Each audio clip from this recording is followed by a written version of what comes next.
Thomas and the New Engine. The trains on the island of Sodor keep very busy. There are always lots of jobs to do. One morning, Sir Topham Hatt came to Tidmouth Sheds. "A new engine has arrived on the island," he announced. "His name is Neville. You must all make him feel welcome. A happy engine is a useful engine." Later, Thomas was stopped at a signal. The signalman called down to Thomas. "The bridge ahead is unsafe. Thomas, you ought to collect a piece of ironwork so the bridge can be repaired."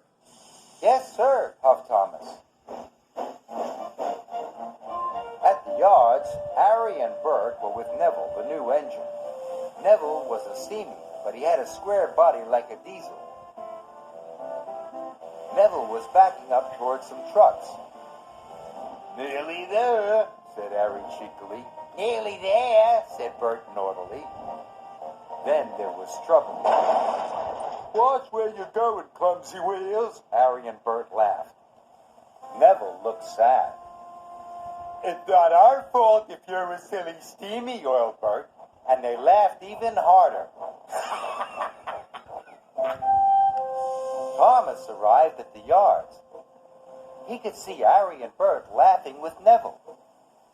That must be the new engine, he thought. He must be friends with the Diesels.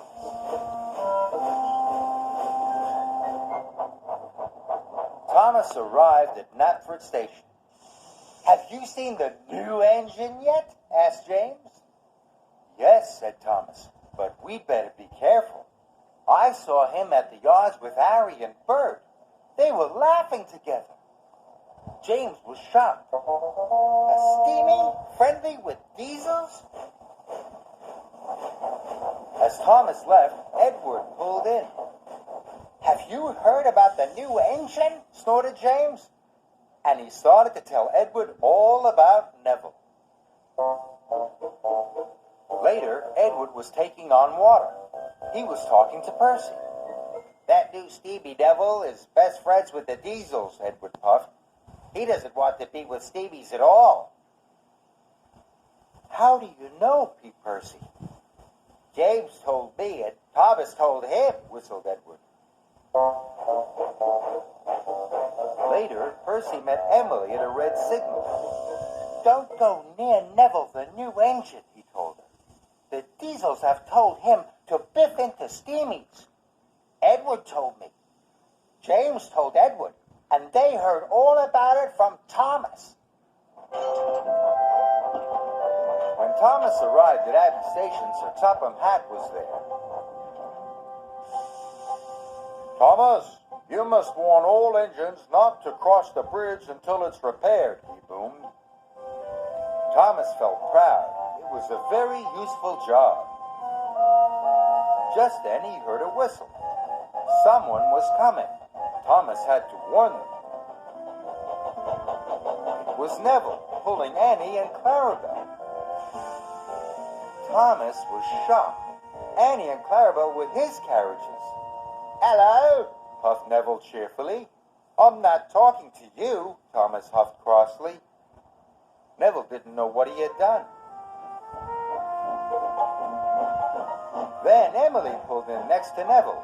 "Hello," said Neville happily. Emily let out a whoosh of steam. "It's no use trying to make friends with me. I know you're going to biff into all the steamies, just like Harry and Bert told you to." Thomas was surprised, but the station master blew his whistle, and Neville puffed sadly away. "Where did you hear that Neville is going to biff into all the steamies?" Thomas asked Emily. "Don't you know?" Emily whistled. "Percy told me, Edward told Percy, James told Edward, and you told James," huffed Emily. "But I only said to James that I'd seen Neville with Harry and Bert." Then Toby arrived. "Have you heard about Neville, the new engine?" he puffed. "Henry saw Harry and Bert be horrible to him at the yards." Emily was shocked.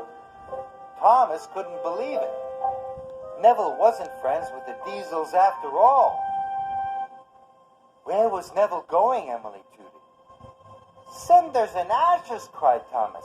Neville's heading for the broken bridge. I must stop him. Neville was speeding through the countryside as fast as he could. Suddenly, Neville saw a barrier on the track. He slammed on his brakes. But it was too late.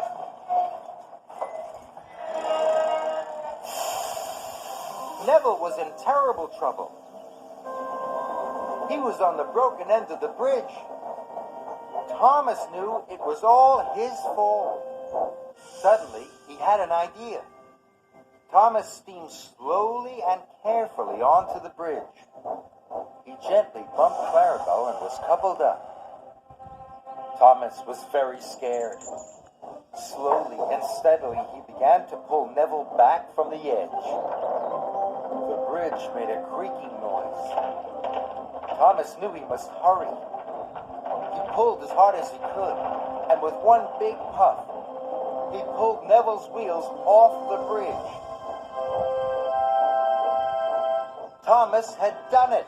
He had saved Neville and Annie and Clarabelle. Thank you, whistled Neville. I should have warned you, puffed Thomas, but I was too busy believing silly stories. I thought you didn't like steamies, but now I know I was wrong. Thomas gave Neville a long, friendly toot-toot. Neville was very happy. At last, he knew he had a good friend in Thomas.